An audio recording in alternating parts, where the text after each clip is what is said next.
Doctor Who is on its last legs. Doctor Who is at risk of disappearing. An insider has been telling me a little bit about it, but what I really want to talk about is who could save it. J. Michael Straczynski. Welcome to Tach on Pulse, your place for sci-fi news, rumour and debate. Our tachyon pulse has been unable to completely penetrate the anomaly. I was talking to an insider. This is actually, he works over in America. He is sort of more on the talent agent side of the business. Works for one of the big talent agencies. He's a source I've had for many years now. And he was sort of saying to me how when the Disney deal ended, it was not a surprise. It was the worst kept secret in Hollywood. Everyone knew it was coming for months, to be honest. As I mean, we've been telling you for months it was coming. But one of the things we were just chatting about it. And I sort of said, well, you know, they'll figure something out. Might be a year until we get something. Let's get a year till we get the Christmas special. But I'm sure they're going to announce a new series, maybe a new partner. He did say, look, he knows that conversations between the BBC and Amazon have definitely happened via Sony or Bad Wolf. But then he hit me with a comment that really made me think, yeah, you're right. He says, well, no TV show's got a right to continue being made. If a show has run out of steam, it's on its last legs, it will just get cancelled. And the BBC will not waste money. They can't. They haven't got money to waste. So he was basically saying, look, I know people sort of poo-pooing the idea, but the fact is Doctor Who is at risk of being cancelled. He basically said, look, no show is going to run forever. It's just not. So we cannot sit here and say that Doctor Who is definitely going to get saved. The Christmas special in 2026 with Billy Piper could be its swan song. It just could. Now, he's not saying that he knows anything about that. He's not saying that, you know, he has any insider knowledge. But what he is saying is we can't just assume the BBC will fix it. They might not. They need to do something, though, to get some momentum going again. Now, as I kept telling you, one of the problems Disney had with Doctor Who was Russell T Davies. They didn't like some of the way the storylines were going. They were too woke. And, you know, to be honest, I'm watching it. You know, I hate that term. I am actually very liberal in my politics. I'm a bit centralist. I'm a bit left-wing in some areas. I'm a bit right-wing in others. But I'm quite centralist in my politics. And even I'm watching this going, Jesus Christ, okay. Yeah, okay, you've made your point. Move on. Particularly the Tennant episodes in the first season with Ncuti Gatwa. I really struggled. I stopped watching it after Ncuti Gatwa, to be fair. Halfway through the first season, I really struggled. I watched it because I've got a sci-fi channel. That's the only reason. But they did this Billy Piper Hail Mary pass on trying to have like one last gasp to Disney going, look, we've thought of something clever. And Billy Piper, they know her in America. She was just in Wednesday, the second season of Wednesday, for example. But, you know, so like people in America, they know her. Please give us a contract. And obviously Disney were like, no, you're right. That Hail Mary pass failed. But to get a new partner, to get in with Amazon or something, they may need another Hail Mary pass. And they may need to part company with Russell T Davies. Now, BBC and Bad Wolf have always been really loyal to Russell T Davies, regardless of some of the negativity towards Doctor Who and some of the, you know, just like the ratings have been steadily declining. Sometimes not steadily. I think they do need a fresh face. As I've already mentioned, J. Michael Straczynski of Babylon 5 fame and comic book fame might be the way to do it. Now, JMS has moved to the UK, and we've mentioned this in other videos before, that actually, is that fortuitous coincidence or is it a plan? Well, I can confirm it's not a plan. But it is maybe very fortuitous. If you want a showrunner that can, for one, produce a TV show on a budget, produce a TV show that really has a complex backstory, canon, mythology, you need somebody that has a sense of humour, that can also, though, explore different topics, not just with like a sensitivity, but also with real thought and depth. You want J. Michael Straczynski. I'm probably not saying that right. I'm just going to go with JMS from now on. Babylon 5 is what I'm going to use here as the example, even though he's got a breadth of things he's done over the years, right? But Babylon 5 is what I know him best of all for. It's a series I've watched 3 or 4 times, probably at least, actually. And I think is the best example for how he could do with Doctor Who.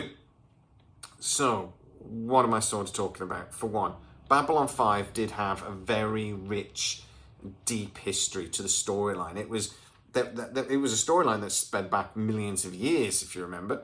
There was lots of different species going on. It was a very complex stories at time with lots of different powers. JMS, for me, showed that he is able to spin those plates. He's able to balance those different storylines really, really well and bring them all together at times, but actually leave us with questions at times as well. He's a very, very creative storyteller, but he does sort of things like the political intrigue, the rise and fall of fascism, really, in Babylon 5, how history affected the present, how we have characters that are quite tortured characters in lots of ways. You know, like Sheridan, he carried that guilt of the war with the Minbari. And it was done, though, in a very nice way. He carried the weight of the entire galaxy on his shoulders, again, in a lovely way. If you think about that as a comparison to a Doctor Who character, guilt from his past, guilt from the War Doctor, carrying the weight of the universe on his shoulders, you can see similarities, I think, in the way the characters were then managed by the writer, the creator, could be comparative. Could be very interesting to take maybe the Doctor in a slightly different direction while still respecting what we've seen before. They've tried to take the Doctor in very different, paths in recent years, and it's not worked. But maybe to get back to a Doctor Who that we know, done in a maybe slightly sympathetic way, I think that could be interesting. JMS has also shown, though, in Babylon 5 in particular and other projects, particularly in other comic book things he's done, he's got a wicked sense of humour. And for me, Doctor Who is at its best with sort of Matt Smith, David Tennant to a degree, but more Matt Smith for me, in that his humour came through a lot more. I've always said, when people are in very dark, very difficult situations, you get quite a dark sense of humour. Whenever you see these dark, gritty, cop shows and things, I'm always thinking, well, where's the sense of humour? Where's the dark sense of humour there? Because in my experience, I've worked, with the NHS, I've worked with the mental health, etc. It's always there. The more difficult a job, the more stressed you are, the more we kind of rely on humour. Babylon 5 had really creative characters that were straight up humorous, or they were sort of straight men for more, characters like that. The Centauri were ridiculous in lots of ways. You got Lando, who's just probably my favourite character, who was ridiculous. But he meshed with the rest of the quite ridiculous characters beautifully. You need that, I think, in sort of the companion, or some of the alien species that we come across, or some of the species that we do come across over time. You've got Captain Jack and that type of thing in the past that were that sort of character that worked in that sort of way. Maybe not a regular character, but somebody that bounces in and out. Characters like that, for me, are needed in Doctor Who. You need that sort of lighter side of the series to keep it going in the right direction, and it's something that I think has been lacking in recent seasons. Ncuti Gatwa, I'm sorry, I know they tried to make it funny, but it just wasn't. Jodie Whittaker, who I called Jodie Foster in a previous video. I got so much cock grief for that.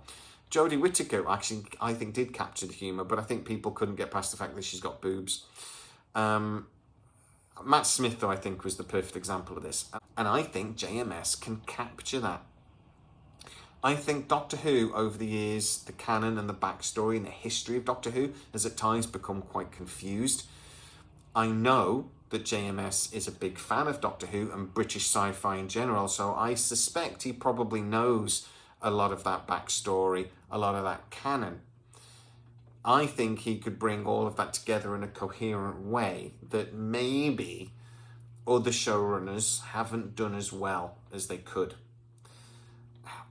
There are things about Doctor Who that have been in, like the 13th Doctor and, when they split and things like this, that have complicated the storyline over the years. Gallifrey, for me, again, there'll be Doctor Who fans that are way more into this than I am that'll probably have explanations for all of it. But for me, as a sort of a more casual viewer, it seemed to get quite confused what Gallifrey actually was and how many times it's sort of you tried to come back and things. And I would like a little bit more consistency there. But again, Whovians will get in there and say, maybe I'm wrong on that. But that was the impression I had for my more casual viewing of the series.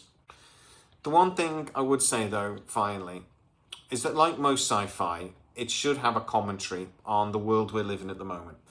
And I think Doctor Who has actually done that reasonably well over the years. Less so than things like Star Trek, really, which is that sort of core principle of what Star Trek is sort of a commentary on different aspects of human society or, you know, human life sort of thing. Doctor Who does that a bit, but not much. It has done it more recently, and I would actually argue it's done it quite badly.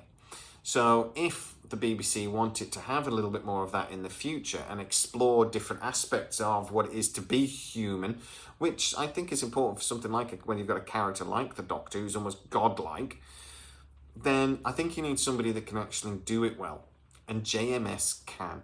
From Babylon 5, he explored lots of different parts of humanity, including spirituality, religion, freedom.